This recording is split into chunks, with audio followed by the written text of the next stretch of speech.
Assalamualaikum warahmatullahi wabarakatuh. Selamat siang wargi. Jumpa lagi di Ruang Rehat, ruang edukasi hangat saat istirahat. Hari ini bersama saya Dr. Zesi Virgiandita dan hari ini saya sudah ditemani oleh Dr. Lina Budianti, psikiater konsulen anak dan remaja. Pada hari ini tema kita mengenai peluk jiwa anak, kuatkan keluarga. Selamat siang Dokter Lina. Selamat siang Dokter Jesti. Gimana kabarnya Dok? Alhamdulillah baik. Agak batuk sedikit. Ada. Iya. Nggak apa-apa. Tapi nggak mengganggu ya Dok? Insya Allah. Insya Allah. Iya. Baik Dok. Terima kasih sudah meluangkan waktu dan kesempatannya ya Dok ya. Bincang-bincang kita di ruang rehat untuk hari ini.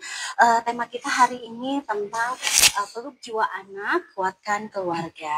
Bicara tentang kesehatan jiwa anak dan juga keluarga ya Dok ya, boleh nggak sih Dok bisa diceritakan seorang anak dikatakan jiwanya baik itu yang seperti apa ya? Oke, ya mungkin seperti pada prinsip umum ya, ketika sehat itu kalau kita merujuk nih ke undang-undang kesehatan, definisi sehat jiwa itu dia produktif ya, salah satunya kriterianya produktif. Kalau anak artinya apa? Berarti dia kalau dia pelajar, dia bisa menjalankan perannya sebagai pelajar dengan baik, bisa mengikuti pelajaran dengan baik, kemudian dia bisa bersosialisasi dengan lingkungan sekitarnya dengan baik. Kemudian juga dia bisa menyadari potensi dirinya apa, kemudian dia bisa mengembangkan potensi yang dia miliki itu secara optimal. Kemudian juga ya, ciri anak yang sehat jiwa itu dia bisa mengelola emosinya dengan baik gitu ya, bisa memiliki kemampuan untuk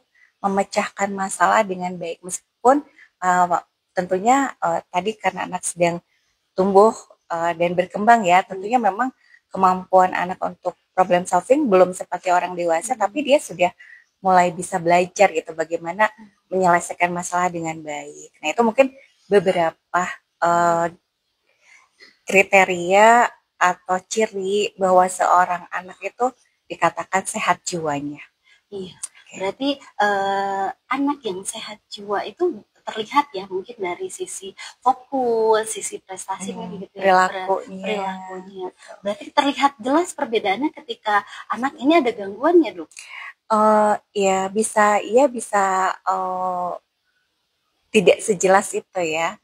Kadang mungkin orang awam tidak terlalu melihat gitu ya, tapi mungkin orang terdekatnya atau mungkin guru seperti itu yang dapat melihat, misalnya ya anak oke, secara emosional terlihat baik-baik saja, tapi kok misalnya dari sekolah ada laporan prestasinya kok turun drastis ya, kok tidak seperti biasanya. Nah itu mungkin bisa jadi salah satu indikator juga nih, ada apa nih gitu ya, kok bisa nih secara fungsi artinya kan menurun nih gitu. Kemudian mungkin orang terdekatnya kayak ibu bapaknya di rumah atau saudara-saudaranya misalnya melihat dia sebagai sosok yang biasanya tuh anteng, tenang gitu, tiba-tiba kok jadi emosional. Nah itu juga bisa menjadi salah satu indikator ini ada sesuatu nih yang mengganggu dia secara emosional gitu. Jadi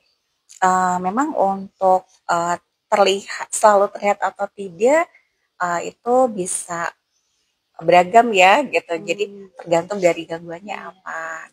Berarti indikator tadi itu bisa dilihat kan oleh wargi, oleh orang tua atau masyarakat awam sebagai sebuah ciri ya, bahwa anak ini ada gangguan secara emosional, secara kecemasan, mungkin dari tadi nilai-nilai prestasi ataupun sifat-sifat yang terlihat ya Dok ya. Betul.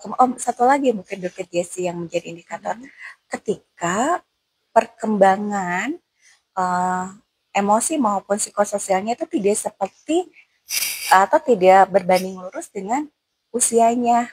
Misalnya kalau anak kecil gitu ya, mungkin tantrum biasa ketika ada keinginan tidak terpenuhi. Tapi kalau misalnya anak remaja masih tantrum, nah itu juga ada sesuatu gitu ya. Jadi mungkin tadi salah satu indikator dia mengalami masalah sehat atau tidak, kita juga coba bandingkan dengan perkembangannya dengan usianya gitu. Iya, berarti kalau tantrum itu belum tentu juga dibilang ada ini ya dok, ada suatu kondisi yang berbeda dari si anak ya. Ya, belum tentu. Kita lihat usianya berapa dulu. Oke. Nah, kalau bicara tadi lihat dari sisi itu, mungkin ya beberapa orang tua melihat anak ketika anak itu mungkin dalam tanda kutip nakal nih ya dok ya. Nakal itu kan ada yang dilihat tampak sepertinya biasa saja sebuah kenakalan anak. Tapi ada juga mungkin itu yang kita tidak sadari merupakan sebuah kebutuhan atau anaknya minta perhatian. Nah, kira-kira perbedaan anak nakal biasa nih dok, ya mungkin ada juga nanti yang ingin tahu anak nakal biasa sama anak yang memang inginnya ada kebutuhan yang dipenuhi gitu. Kira-kira apa ya dok? Ya, kalau di psikiatri sendiri ya, khususnya psikiatri anak itu,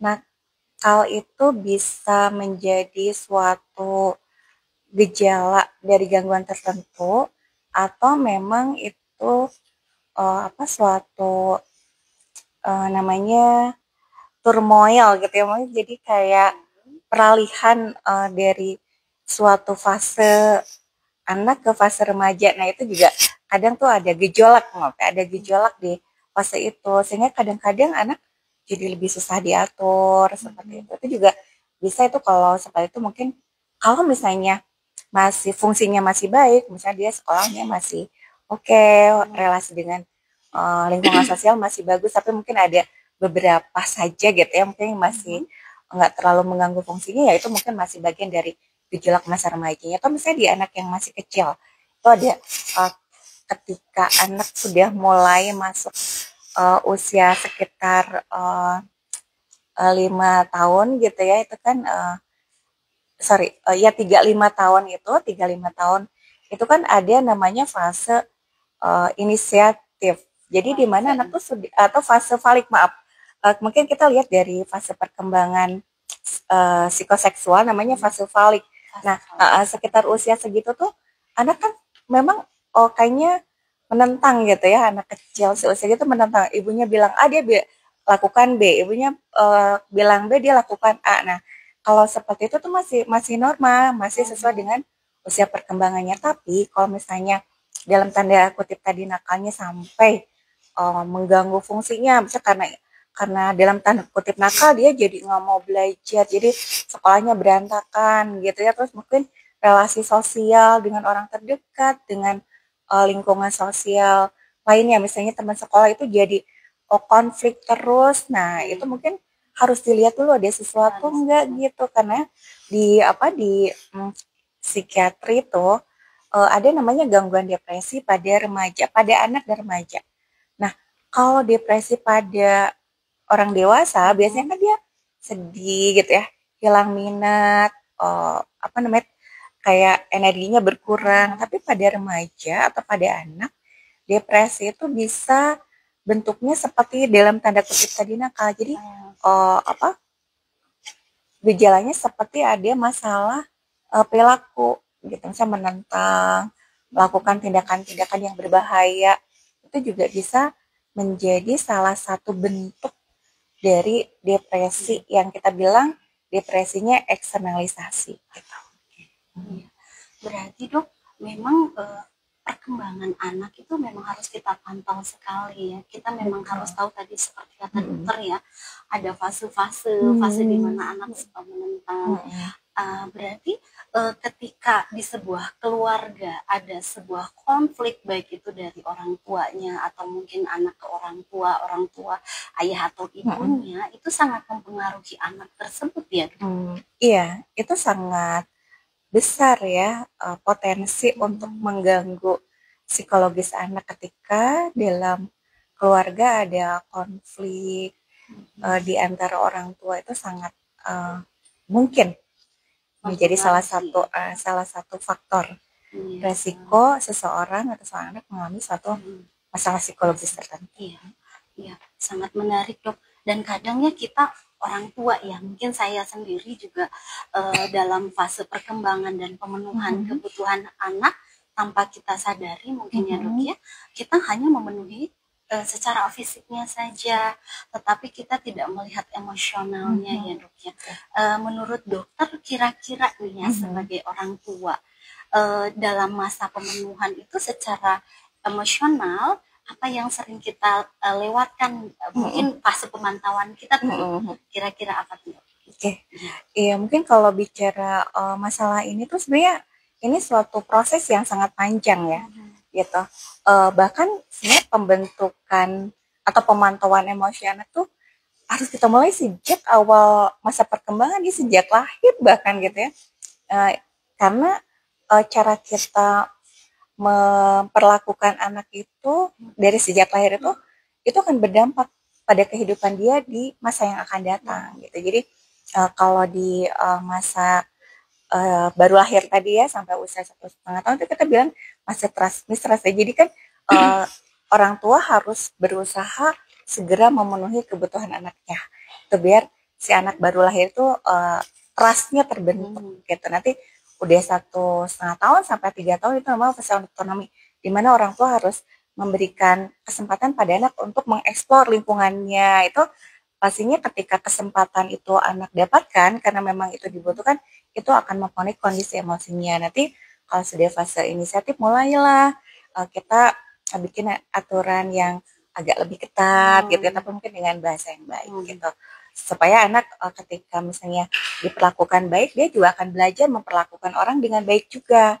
Nanti kalau sudah lebih besar, kita hargai sekecil apapun kebaikan yang sudah dia perbuat, supaya dia nanti menjadi seseorang yang tumbuh menjadi orang yang punya kepercayaan diri yang baik. Nanti di masa remaja, anak yang punya kepercayaan diri yang baik itu tidak mudah dipengaruhi hal-hal negatif dari lingkungannya. Nah itu semua itu pasti akan nanti muaranya adalah anak akan memiliki kondisi emosi yang baik gitu.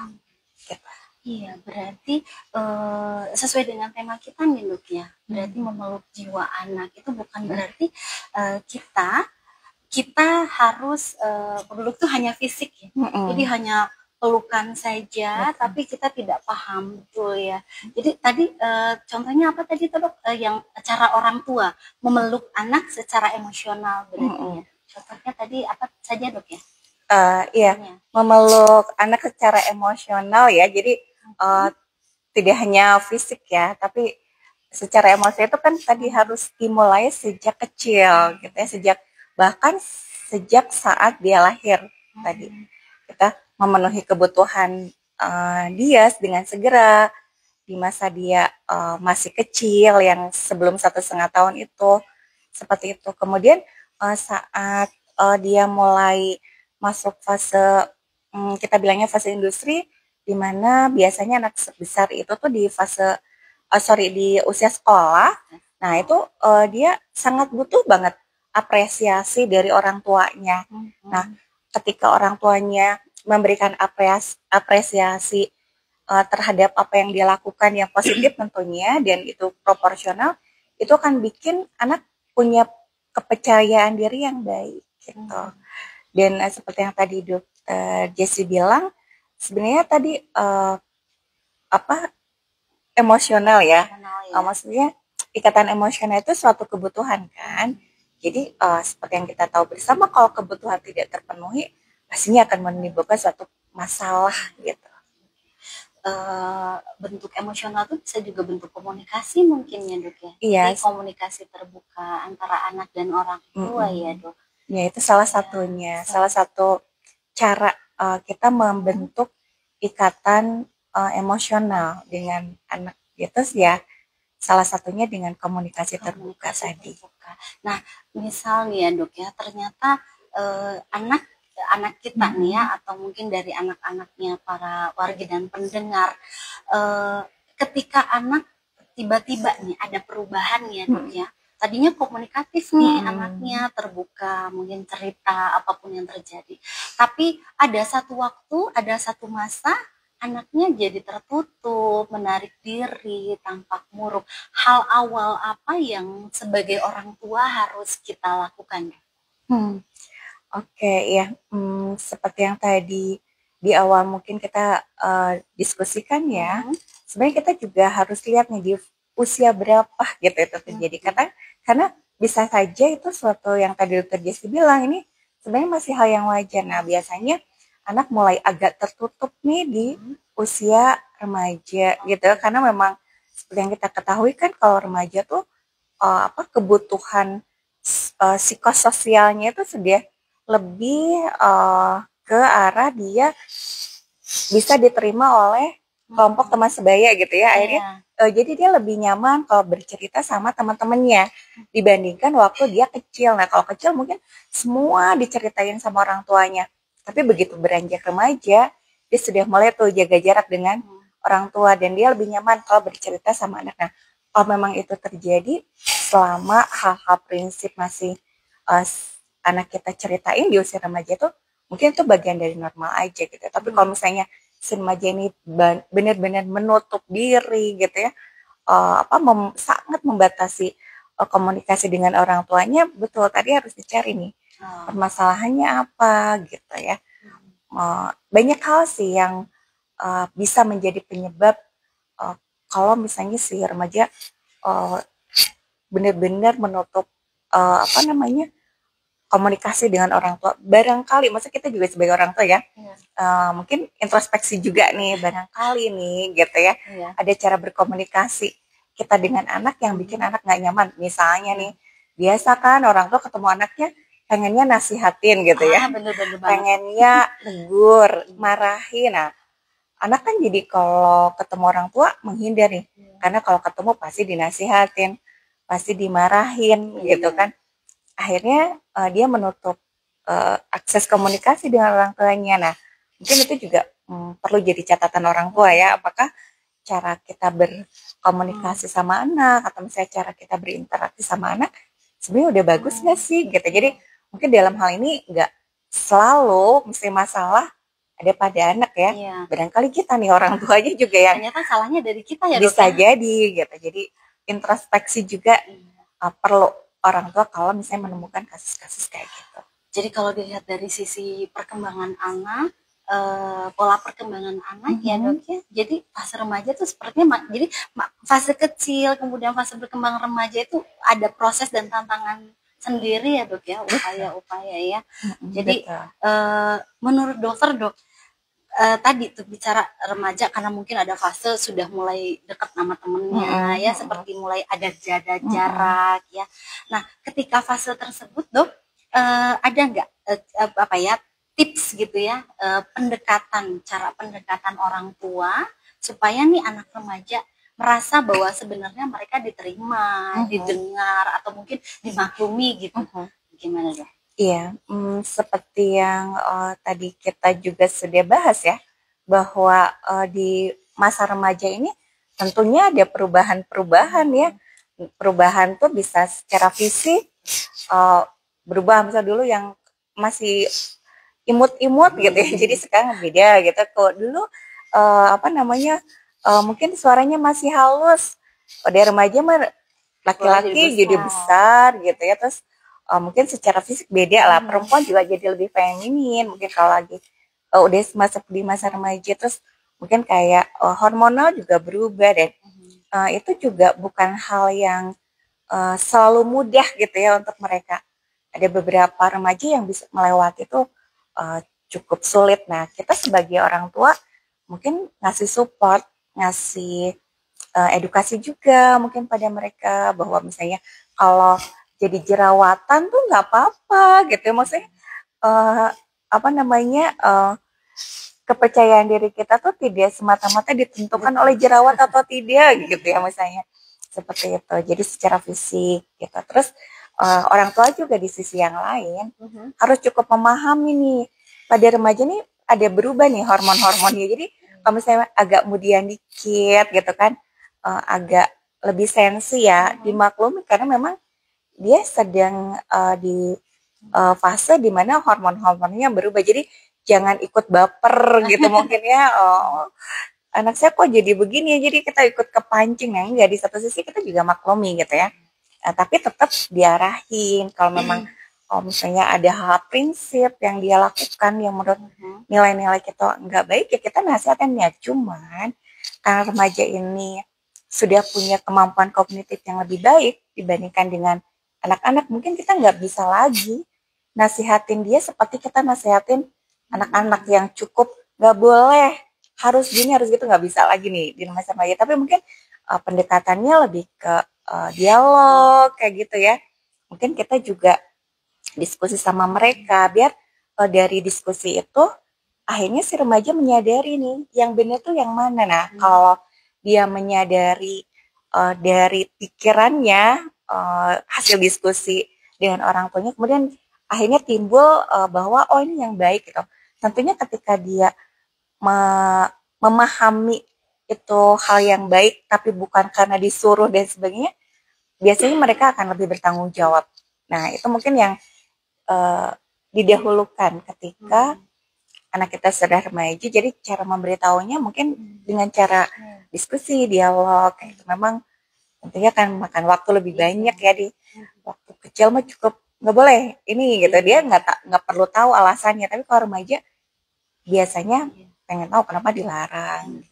Jadi ada alasan-alasan yang kita sampaikan ketika kita memang melarang ya. Betul. Ternyata menjadi seorang ya orang tua ya dok ya. Semakin kesini kan kita menyadari bahwa anak adalah sebuah alat ya.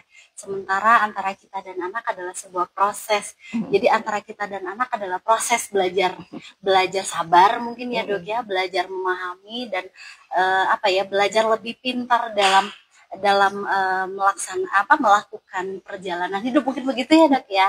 Oke, iya. Mungkin di ruang tanya jawab sudah ada pertanyaan. Oke, Mbak kita sambil lanjut ya dok ya. Ya, sekarang kita bicara mungkin dok yang saat ini mungkin digitalisasi, mungkin seperti itu ya dok, digitalisasi bahwa mulai ada, kalau sekarang kan udah ada AI ya dok ya, jadi anak-anak mencari tahu itu gampangnya dengan AI, dengan googling gitu ya. Belum lagi informasi-informasi yang mungkin sifatnya justru memancing ya, memancing anak-anak. Ada yang mungkin pemikirannya ada yang negatif dan ada positif nih dok. Nah, menurut dokter apakah dalam era digital seperti ini ada pengaruh nih kejiwaan anak atau perkembangan anak sejauh mana dok? Iya, tentunya seperti itu ya, pasti ada pengaruhnya. Entah itu pengaruh yang positif maupun yang negatif. Untuk positif sebenarnya banyak sekali gitu ya, dampak positif dari era digital ini. Jadi anak biasanya jadi lebih punya ruang untuk mengekspresikan dirinya gitu, kreativitasnya seperti itu. Di area digital juga anak bisa punya relasi yang lebih luas gitu ya, bisa kenalan sama orang yang berada di luar negeri, mungkin dia muda gitu. Kalau zaman dulu kan sahabat pena gitu ya, jauh banget ya, emang lama banget gitu nunggu responnya.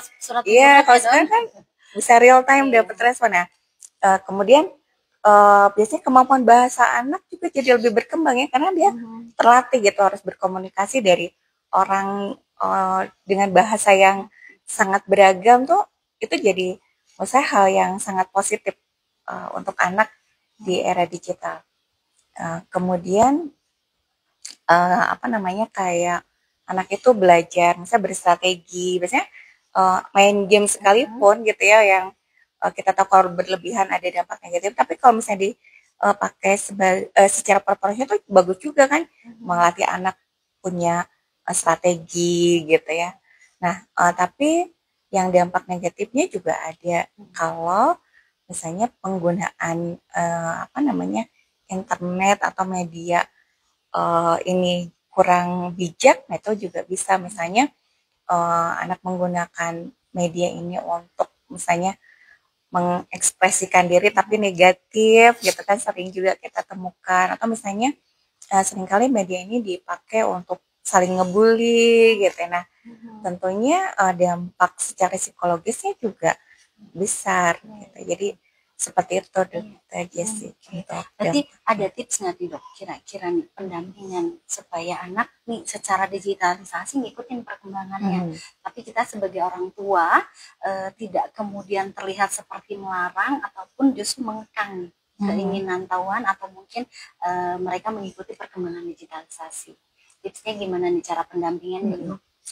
Iya, tipsnya sebenarnya ini bukan hal yang mudah ya gitu, tapi ini sebenarnya suatu kerja yang panjang seperti yang saya bilang. Sebenarnya mungkin anak itu harus dikuatkan fondasinya dulu di keluarga gitu ya. Kalau anak sudah punya fondasi yang kuat gitu, ketika dia keluar sosialisasi dengan lingkungan sekitar, bahkan dengan media digital itu, anak karena udah punya fondasi yang kuat, tentunya dia akan bisa memilih nih, oh ini baik, ini salah gitu kan.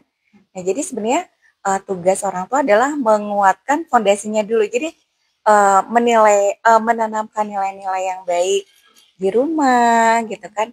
Tadi memperkuat ikatan emosional antara orang tua dan anak, sehingga ketika kelak anak berinteraksi dengan lingkungan sekitarnya, terus anak menemukan sesuatu yang menurut dia salah, tidak sesuai dengan nilai-nilai yang ditanamkan orang tua, tentunya anak akan kembali ke orang tua gitu bertanya, dan kita sebagai orang tuanya kalau gitu kan bisa lebih mudah ngarahinnya gitu. Tapi kalau anak sejak awal tidak punya nilai-nilai yang kuat, tidak ditanamkan nilai-nilai kuat di keluarga, ya pasti ketika ke lingkungan akan mudah terombang-ambing kan, akan mudah dipengaruhi hal-hal negatif. Kemudian ketika kedekatan dengan orang tua itu gak baik, kalau ada masalah ya anak lebih nyaman nanya sama AI mungkin, atau misalnya yang belum tentu gitu ya, itu sesuai dengan nilai-nilai moral dan keyakinan kita. Atau misalnya anak lebih suka nanya sama temennya yang kita nggak tahu nih temennya seperti apa gitu. Jadi mungkin itu perlunya anak dibuat nyaman dengan orang tua, supaya anak kalau misalnya ada apa-apa minta validasinya ke orang tua, bukan minta validasi ke orang luar. Iya, betul. Iya. Nah, kalau misalkan nih dok, ternyata sudah terlanjur nih ada konflik ya dalam keluarga antara anak dengan orang tuanya, apakah masih bisa diperbaiki ya? Iya, tentunya bisa ya gitu. Meskipun memperbaiki itu lebih susah daripada kita membangun kan ya gitu. Jadi kalau berbicara kalau misalnya sudah rusak, bisa nggak diperbaiki? Sebenarnya bukan sesuatu yang tidak mungkin gitu. Masih tetap bisa kita upayakan. Cuma tadi namanya memperbaiki itu jauh lebih susah daripada kita membangun dari awal. Gitu. Jadi diperbaiki mah bisa ya dok ya. Tapi untuk mengembalikan dia pulih seperti semula sepertinya sulit. Jadi memang butuh energi yang besar. Tapi mungkin sih mungkin gitu ya. Berarti kemungkinan itu ada. Ada, selalu ada. Tapi kesulitan pasti akan lebih ada lagi, lebih besar. Iya, jadi cuma memang yang berarti poin pentingnya adalah kita memang harus menjaga, jangan sampai terluka, mungkin gitu bahasanya ya dok ya. Karena kalau luka batin seorang anak sudah jadi, ya lebih sulit lagi memperbaikinya. Oke dok. Nah, ini mungkin harapan dari para orang tua untuk untuk bisa mengayomi anak-anaknya ya. Menurut dokter nih, pesan dokter Lina ya sebagai dokter psikiater konsulen nih khusus ya anak dan remaja, bagi kesehatan jiwa anak-anak itu gimana sih kita orang tua menciptakan tadi yang seperti dokter bilang, menciptakan sebuah rumah aman untuk anak berkembang. Iya, sebenarnya kembali ya, orang tua ini kan jadi role model. Nah, jadi kalau kita ingin anak kita tumbuh baik, sebenarnya mulai dulu dari diri kita sendiri ya. Maksudnya kita harus memperbaiki diri, kita harus belajar juga gitu ya. Tadi belajar mungkin mengenal tumbuh kembang anak nih harus seperti apa gitu. Kemudian tentunya kita juga harus mau nggak mau karena anak ini amanah gitu ya. Tugas utama orang tua kan anak ya sebenarnya gitu. Nah, harus meluangkan waktu untuk anak. Jadi nggak ada alasan karena sibuk gitu ya. Jadi anaknya di nomor sekian kan. Nah, itu seperti itu mungkin. Nah, terus yang poin selanjutnya adalah kita harus mulai nih menanamkan kedekatan atau membina relasi baik dengan anak ya harus mulai sejak anak kecil gitu ya. Jangan misalnya udah besar baru deh sadar oh ya saya harus deket nih, ketika anaknya sudah susah diatur baru deh sadar bahwa kita harus ngedeketin mereka gitu. Jadi kita harus bina itu sejak kecil. Jadi menumbuhkan benih-benih ikatan emosional itu harus dimulai dari kecil gitu supaya nanti udah besar ya emang sudah tumbuh dengan baik gitu ya. Jadi akan mempermudah juga kita mengendalikan mereka. Kalau misalnya dari kecil kita sudah jauh ya akan sulit tadi seperti yang Dokter Jessie bilang memperbaiki gitu kan. Jadi artinya memperbaiki ya bukan ngebangun lagi gitu. Jadi mungkin seperti itu ya Dokter Jessie. Harus memang kitanya niat dulu gitu, niat dulu. Rumah aman itu dari kecil tahu perkembangan ya. Jadi setiap perkembangannya itu kita tahu ya Dok ya. Iya. Gitu. Pola asuh yang bagus gitu ya Dok ya, dari awal kecil sampai remaja itu kita memang kalau membuat kesalahan kayaknya nggak mungkin ya Dok. Tidak membuat kesalahan. Iya, tidak mungkin. Oke, betul. Ya mungkin kalau bicara pola asuh ya Dokter Jessie ya, mungkin kita di ilmu psikologis dan psikiatri itu kalau khusus ya kita bahas mengenai tipe pola asuh itu kan ada sendiri tuh teorinya. Jadi tipe pola asuh itu ada 4 sebenarnya yang kita nilai dari 2 aspek nih ya. Kalau kita lihat dari responsiveness gitu ya, atau kehangatan atau bagaimana orang tua merespon kebutuhan anaknya, bagaimana orang tua bisa memberikan kehangatan pada anaknya satu aspek, dan aspek kedua adalah demandingness namanya. Jadi kayak tuntutan orang tua pada anak nih. Kalau kita lihat dari 2 aspek ini, di teorinya kita punya 4 tipe pola asuh. Yang paling baik itu namanya autoritatif. Pola asuh autoritatif. Di mana demandingness kayak misalnya tuntutan, aturan, dan responsiveness yang kehangatan, kemudian orang tuanya responnya cepat terhadap kebutuhan anak itu sama bagusnya gitu. Jadi aturan ada tapi kita juga memberikan kebutuhan anak secara proporsional. Itu namanya autoritatif. Itu adalah pola asuh yang paling baik. Pola asuh yang selanjutnya ada namanya authoritarian.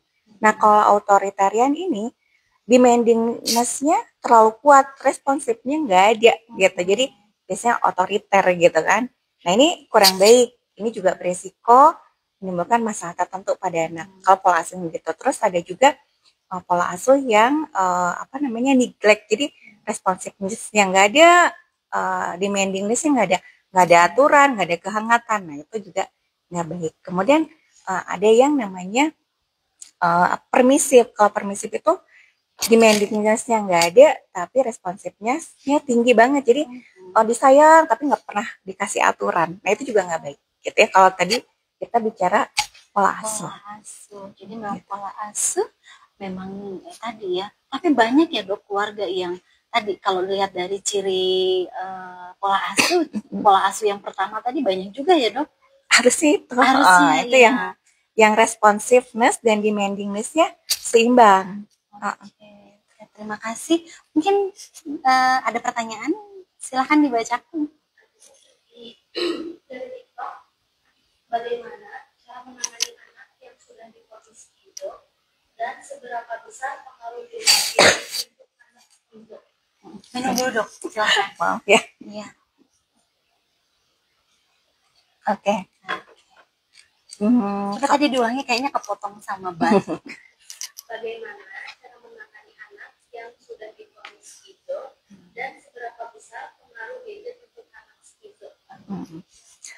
Iya, jadi kalau schizophrenia mungkin ya, schizo itu kan termasuknya memang gangguan jiwa yang berat gitu. Dan schizo ini faktor biologisnya itu porsinya sangat besar gitu ya. Jadi memang untuk pendekatan utama untuk yang schizo ini adalah pengobatan medis gitu, supaya si kerja otaknya bagus, yang seperti halusinasi gitu ya, itunya bisa teratasi. Nah, kalau dia sudah halusinasinya bisa teratasi, sudah hilang, bahkan harapan kita, nah baru kita akan bisa memberikan apa pendekatan-pendekatan lain, misalnya ngajarin sesuatu kebaikan buat dia tuh, dia jadi bisa nerima gitu kalau si halusinasinya hilang. Tapi kalau misalnya halusinasinya masih kuat, dia nggak bisa realistis kan gitu. Jadi kalau pendekatan untuk anak yang schizo adalah intervensi medisnya itu jadi utama, jadi prioritas gitu ya. Nah, walaupun begitu gitu, pendekatan psikososial kayak pola asuh gitu ya, tadi membangun kedekatan emosional itu juga menjadi faktor pendukung yang juga sangat penting untuk keberhasilan pengobatan anak yang schizo gitu. Misalnya kita juga harus bisa berbesar hati gitu ya, bahwa anak kita sedang mengalami ujian nih gitu kan. Schizo itu gangguan ya, yang kalau misalnya di fisik itu penyakit gitu. Nah, kita harus berbesar hati gitu. Kemudian mungkin sebagai orang tua kita punya harapan nih, anaknya harus seperti anak orang lain nih, harus begini-begini. Nah, ketika kita mendapatkan ternyata gitu anak kita mengalami schizo, ya kita juga harus bisa menerima dia segala kekurangan dan kelebihannya gitu. Nggak nuntut harus gini harus gitu gitu ya. Kita tetap dorong dia berkembang, dia tetap mengoptimalkan potensi yang dia miliki, tapi jangan maksa gitu ya, jangan anak betul terlalu tinggi, bisa si ini anaknya ini tuh bisa loh kayak gitu, kamu harus bisa. Ya kan anak punya kelebihan dan kekurangan masing-masing gitu. Jadi anak dengan schizo itu memang buat orang tuanya juga ujian juga gitu ya, tadi harus lebih membesarkan dan meluaskan kelapangan hatinya gitu ya. Terus misalnya empati ini juga harus diperkuat ya untuk orang tua yang schizo gitu. Kalau misalnya ketika anaknya sedang gelisah, sedang berhalusinasi, ya jangan dimarahin gitu, karena mungkin itu juga bukan sesuatu yang benar-benar dia kendalikan atau yang benar-benar dia hanya lakukan. Mungkin itu sebenarnya pengaruh dari halusinasinya. Justru ketika misalnya anak sedang gelisah, ya kita tenangkan, jangan dibuat tambah gelisah dengan dimarahin dan sebagainya. Kita dia harus mendidiknya dengan empati. Terus penerimaan orang tua terhadap kondisi anak juga harus ditumbuhkan, harus dikembangkan gitu. Begitu sih. Jadi hal pentingnya itu adalah anak dengan skizo, terapi medis lah mungkin dia, terapi medis, tindakan medis dan obat-obatan, dukungan, kepatuhan dia minum obat, rutin dia berobat. Betul. Itu memang dukungan dari keluarganya. Dan hal yang paling penting lagi support ya dok ya, empati dari keluarganya. Nah tadi mungkin ada pertanyaan yang keduanya dok, ini kalau pasti anak dengan skizo kemudian dengan digital ya, dengan handphone, dengan itu seperti apa? Iya. Itu tadi kalau misalnya si handphonenya ini tidak dipakai secara proporsional ya, misalnya berlebihan, itu juga bikin si gejala schizonya pas memberat ya, karena kan terlalu overstimulasi juga nggak baik ya kan. Kalau misalnya di handphone tuh wah banyak informasi sekali yang yang masuk gitu ya, padahal belum tentu informasi itu penting dan bermanfaat. Nah jadi kayak overstimulasi gitu. Orang nggak schizo aja kebanyakan informasi ini dari internet itu bisa bikin katanya pembusukan otak ya, apalagi orang yang sudah sizo. Jadi kalau saran kita nih biasanya dibatasi aja. Jadi pakai aja si handphone ini memang sesuai fungsi utamanya gitu. Boleh, tapi dibatasi. Mungkin juga jumlah pembatasannya berbeda dengan penggunaan anak normal mungkin ya dok ya. Betul. Oke. Ya, mungkin ada pertanyaan lain di ruang? Dari TikTok juga dok, sepertinya menyambung ke pertama. Dokter, maaf mau tanya, kalau anak itu lagi sakit skizofrenia seperti ini, lalu ada keinginan ingin sesuatu seperti ingin motor, apa kita harus kasih atau bagaimana? Oke. Ya, gimana dok? Iya. Kasih semua keinginannya, contohnya motor ya. Sebenarnya prinsipnya sih sama kayak anak lain ya. Misalnya kalau memang permintaannya itu tidak bermanfaat ya nggak usah gitu ya. Kalau permintaannya di luar dengan kemampuan orang tuanya ya nggak usah juga dikasih gitu. Karena si individu, misalnya tadi anaknya dengan skizofrenia pengen ini pengen itu, kemudian kita kasih, nah itu sebenarnya bukan solusi gitu ya, justru itu sama lah dengan anak lainnya ketika kita permisif gitu ya. Nah ini kan anak tidak belajar nih, tidak belajar memilah mana yang dibutuhkan, mana yang keinginannya. Anak jadi tidak belajar nih bahwa tidak semua yang kita inginkan tuh harus ada kan, maksudnya bisa menerima keinginan itu tidak terrealisasi itu kan skill sebenarnya. Jadi memang harus dilatih dari kecil. Dari orang tua. Iya dari iya. Tadi kan kamu semua dikasih jadinya permisif kan, gitu kan kita menghindari sebenarnya itu. Jadi kalau pertanyaannya tadi boleh nggak perlu, proporsional aja. Kalau memang permintaannya bermanfaat dan kita sanggup, silakan. Kalau memang tidak bermanfaat atau kita tidak sanggup, jangan maksain juga, gitu ya. Ya, jadi proporsional sesuai dengan kebutuhan dan kembali lagi kemampuan ya, butuh atau mau, karena memang itu ya, karena memang anak dengan skizo itu tadi orang tuanya harus punya kemampuan mengelola anaknya ya dok ya. Ada lagi? Ya dok, apakah diagnosa skizofren dan DID bisa terdiagnosa bersamaan? Dan perbedaan skizo dan DID itu seperti apa? Apakah awal diagnosa skizo bisa berubah menjadi DID? Bisa nggak ada? DID itu apa ya? DID yang dimaksudnya apa ya? Disosiatif identity disorder. Gangguan disosiatif. Iya. Oke, iya. Sebetulnya itu sesuatu yang berbeda ya. Dan itu sebenarnya kalau di psikiatri itu ada namanya diagnosis itu hierarki gitu ya. Jadi itu hierarkinya agak jauh. Karena kalau di disosiatif itu termasuknya rumah besarnya cemas. Kalau schizo itu rumah besarnya psikotik gitu yang berhalusinasi dan sebagainya. Jadi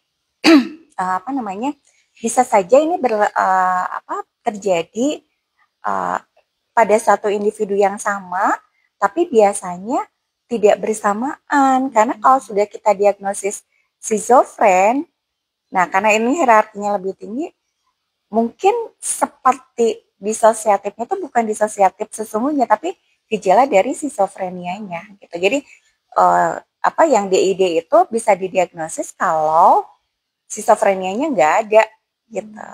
Nggak bisa didiagnosa bersama. Pada saat yang bersama tuh enggak, karena secara hierarki berbeda. Nah, dan tadi rumah besarnya beda gitu. Dan tidak mungkin ketika dia sudah punten didiagnosa skizofren, kemudian muncul dia didiagnosa lainnya, nggak mungkin berarti ya dok?